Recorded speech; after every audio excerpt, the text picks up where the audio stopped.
नमस्कार सगळ्यांना, मी सुचिता आजच्या एका नवीन व्हिडिओमध्ये तुम्हा सर्वांचे खूप खूप स्वागत करते। तर आज आपण हँड बॅग म्हणजे पर्स शिवणार आहोत, छान आणि सोपी। तर ब्लाउज पीसमधून म्हणजे उरलेल्या ब्लाउज शिवून उरलेल्या कपड्यापासून आपण ही बॅग शिवणार आहोत। तर कटिंग आणि स्टिचिंग बघा खूप सोपी आहे, अगदी 2 ते 3 मिनिटात शिवून तयार होते। तर याला बघा हे 2 मी पीस घेतलेले आहेत। तर त्याची उंची आणि रुंदी सांगते तुम्हाला। तर उंची जी आहे बघा ही 9.5 आहे आणि रुंदी जी आहे ती 6.5 आहे। सेम याच मापाचा पुढचा तो दुसरा पीस आहे। आणि इथं बघा अस्तर खाली साड्यांमध्ये जे फोम येतं ना ते घेतलेलं आहे आणि आपलं ब्लाउज पीसचं कापड असं तिन्ही आहे ते एकमेकांना असं मी टिपा मारून जॉईंट करून घेतलेलं आहे। तर यातलं काहीच विकतचं नाही, सगळं फ्रीमधलं आहे। तर ही चेनसुद्धा म्हणजे आपल्या घरात ज्या जुन्या बॅग वगैरे असतात तर त्या बॅग खराब होतात आणि चेन चांगले असतात। तर अशा चेन मी काढून ठेवते आणि त्या इथं वापरते, म्हणजे आपल्याला 1 रुपयाही खर्च याला येणार नाही। तर ही जी चेन आहे ती आता आपण जोडून घेणार आहोत। तर छान असं आपण इथं या साईडला अगोदर चेन जी आहे ती जोडून घेऊया। तर बघा आपण जे चेन रनरचं जे तोंड आहे ते आतल्या साईडला आहे बघा, आणि हे इथं आपण जोडून घेत आहोत। तर अगदी 2 ते 3 मिनिटात ही पर्स शिवून होते। या पद्धतीने तुम्ही बिझनेसही करू शकता। जर तुम्हाला मशीन चालवता येते पण कस्टमर येत नाही तर तुम्ही या पद्धतीने पर्स शिवून वगैरे पैसे प्रॉफिट कमवू शकता, अगदी घर बसल्या रोज असं पर्स शिवून। तर इथं दाबटीपसुद्धा देऊन घेऊया, म्हणजे आतलं जे कापड आहे ते सिक्युअर होऊन जाईल। तर एक साईडला आपली इथं मग लेस जोडून होईल, नंतर आपण दुसऱ्या साईडला सुद्धा जोडून घेणार आहोत। तर साड्यांमध्ये वगैरे येतं ना तेच मी इथं वापरलेलं आहे, फोम म्हणून असतं ना ते।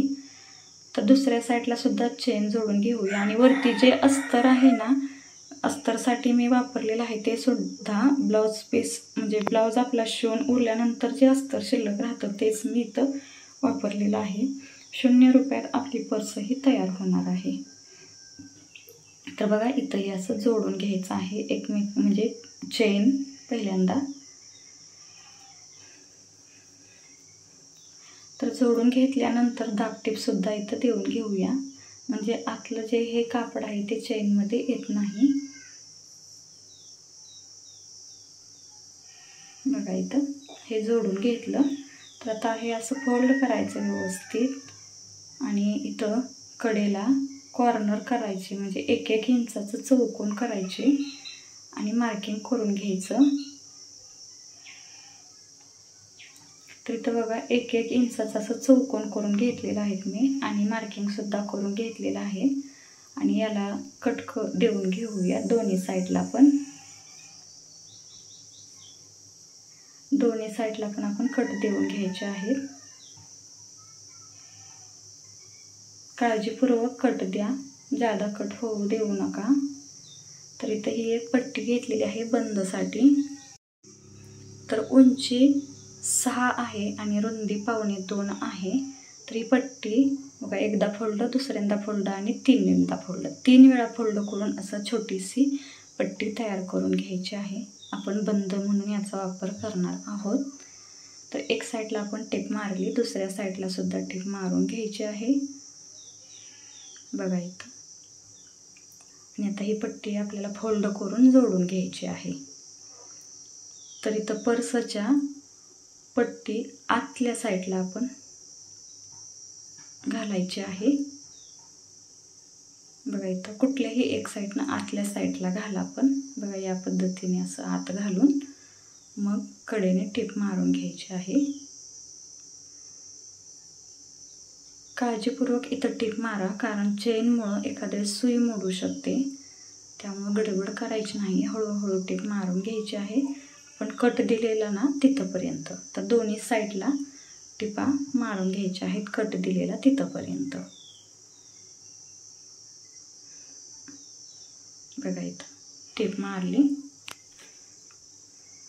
तर आता काय करायचं, आपण जे खाली चौकोनाची कट दिलते तर तिथलं सांगते अगोदर, खालच्या साईडला इथं टिप मारून घेते आणि बघा दोन्ही चौकोनाचे दोन्ही कॉर्नर समोरासमोर आणायचे बघा इथं समोरासमोर असं ओढून समोरासमोर कॉर्नर आणायचे आणि इथं छोटीशी अशी टीप मारून घ्यायची. टीप व्यवस्थित एंड लॉक करायची. तर या साईडला सुद्धा कॉर्नर असं ओढून समोरासमोर आणायचे आणि इथं सुद्धा टीप मारून घ्यायची. बघा इथं एक्स्ट्राचे धागे दोरे कटिंग करायचे आणि आता पर्स ओपन करायची. आतील भाग वरती काढायचा. तर या पर्समध्ये आरामात एक रुमाल, आपले पैसे, मोबाईल आरामात बसतं. काहीच अडचण येत नाही आणि एवढीशी पर्स आपण सहज बाहेर घेऊन जाऊ शकतो.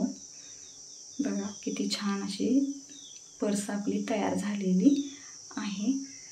तर कसा वाटला आजचा व्हिडिओ मैत्रिणींनो? आवडल्यास लाईक, शेअर आणि सबस्क्राईब करायला विसरू नका. व्हिडिओ पाहिल्याबद्दल धन्यवाद. भेटूया नवीन व्हिडिओमध्ये. Bye bye.